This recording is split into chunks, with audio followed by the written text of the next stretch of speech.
بابر اعظم دبئی ته روان شوی دی او نن د انډیا خلاف میچ کې بابر اعظم هم په اکشن کې راځي. دا خبره په میډیا باندې ډیره زیاته وایرل ده، خو دا خبره هغه خلک کوي چې چا سره د کرکټ نالج نه وي. جی دې کې هیڅ قسم حقیقت نشته. بابر اعظم د پاکستان د طرف د ایشیا کپ په سکواډ کې نشته دی، چې په سکواډ کې نشته نو بیا به لوبه څنګه کوي. بابر اعظم د پاکستان د طرف په سکواډ کې دا غنوم نشته دی، نو بیا کاره خبره چې نه په ریزرو کې دا غنوم شته نه په سکواډ کې دا غنوم شته، نو بیا به څنګه بابر اعظم نن په ایشیا کپ کې لوبه کوي.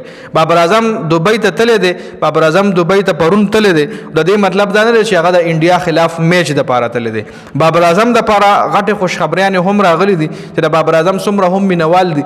نو دا ویډیو ګورئ، مکمل تفصیلی در سره شریک کوم. او بابر اعظم دبئی ته سره پاره تللی، په هغې هم ډیټیل سره خبره کوو. خو دا خبره کلیر اینډ کټ خبر ده چې بابر اعظم په میچ کې نشته. غواړي بابر اعظم په دې ایشیا کپ کې نشته. د ایشیا کپ نه پس که بیا چېرې بابر اعظم د پاکستان T20 ټیم ته راځي نو را بشي، خو فلحال د ایشیا کپ په دې سکواډ کې د بابر اعظم نوم شته نه، نو بیا بابر اعظم په ایشیا کپ کې لوبه نشي کولی. که چېرې تاسو دا خبره اورېدلې چې بابر اعظم دبئی له تللی او د انډیا خلاف میچ کې به وي، نو دې کې هیڅ قسم حقیقت نشته، دې کې هیڅ قسم ریالټي نشته دی. بل طرف ته بابر اعظم دپاره خوشخبریانې راغلي دي. بابر اعظم به د ایشیا کپ نه پس باقاعده د پاکستان په T20 سکواډ کې د T20 په ټیم کې شاملېږي.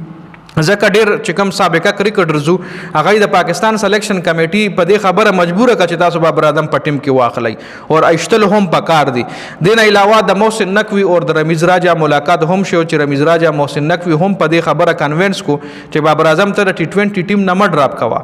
ځکه ویرات کوهلی تاسو ګورئ، ویرات کوهلی سټرایک ریټ په T20 کې تاسو ګورئ نو 138 سټرایک ریټ دی او د بابر اعظم په T20 کې سټرایک ریټ 132 133 سټرایک ریټ دی.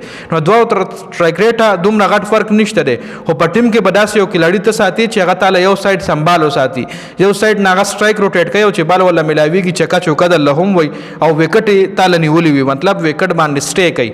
نو هغه د انډیا ټیم سره ویرات کوهلی چې ویرات کوهلی به د هیټ په ټایم کې هیټ هم کولو چې انډیا ته ډېر میچونه په خپل بیټینګ ګټلي دي.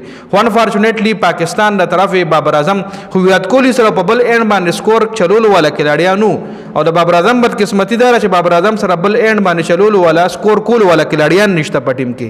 د ټیم ټول ډیپینډ په بابر اعظم دی. که هاي سکورینګ میچ هم لکه بابر اعظم ته وایي ته هیټ ولې نه کې، که لو سکورینګ میچ کې بابر اعظم ته وایي چې ته به سلیزه واخلي. که بابر اعظم سکور وکړو صحیح ده، کینې هغه سره بل سکور کولو والا څوک شته نه.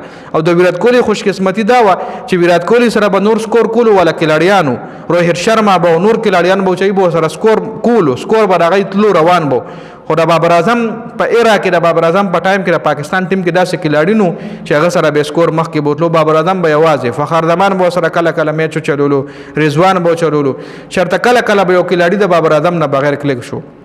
خاص خوشخبری داره چې د ایشیا کپ نه پس د پاکستان او د ساوث افریقا سیریز دی، پای کې به بابر اعظم نوم تاسو په T20 فارمیټ کې وینئ.